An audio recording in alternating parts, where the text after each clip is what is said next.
duty of candour. So CSL have victims. Yep. They infected 1,750 Australians with HIV and hepatitis C in the 1980s from their contaminated medicines. One of them was called Factor VIII. This is a mass pool blood product that you and I have discussed. Okay. Now, what happened was there was a global contaminated blood scandal. People were infected by these Factor VIII products that CSL made and other countries made. They were infected in the UK, they were infected in America, they were infected in Canada, they were infected in Ireland, France, all around the world, okay? Yeah. And all these countries had inquiries, and when they saw what had happened, that basically all these countries were mixing blood. I mean, America was exporting prison blood. Bill Clinton, when he was governor of Arkansas, was knowingly exporting blood that's come from prisoners. These guys were shooting up drugs, donating blood, mate, right? And this blood's being into blood supplies all around the world. So they had these inquiries and they decided we've got to give financial assistance, we've got to give help to these people who've suffered HIV and hepatitis C from being given these mixed blood products, right? But in Australia in 2004, we had a Senate References Committee into hepatitis C in the Australian blood supply. Look it up, guys. Or you can go to infectedbloodaustralia.com and you'll see it there, right? Okay, so I said under oath, because I take my oath to Australia very seriously, I love Australia, right? Yeah.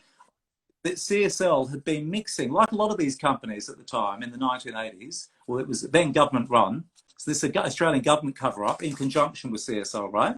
I said that they had been mixing foreign blood into Australia's blood supply. Okay, so what they did was they told Australians, we're self-sufficient. That's why you give us all this taxpayer money to give you self-sufficient blood supply.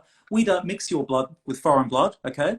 We have a voluntary donated Australian blood supply, okay? And I said they hadn't done that. They've mixed it with blood from Hong Kong. They've mixed it with blood from Malaysia, from Singapore, from where they had contracts to also make their blood products. They just put it into all but one big bag.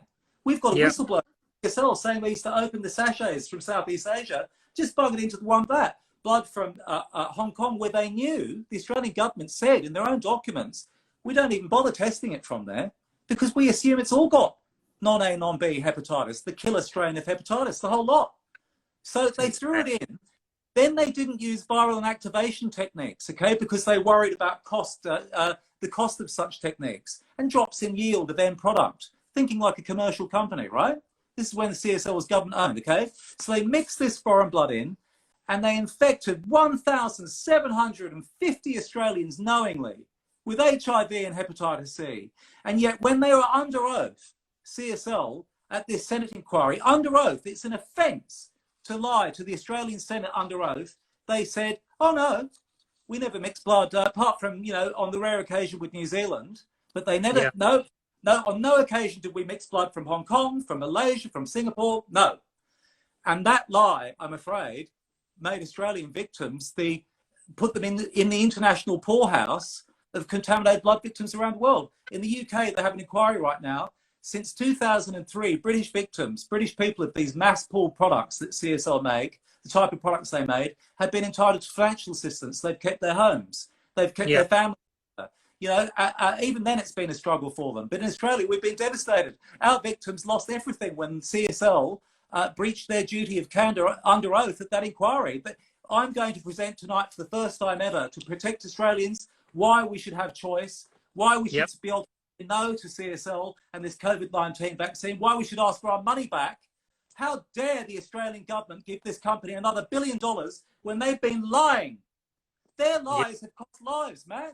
We've got people dying tonight watching this.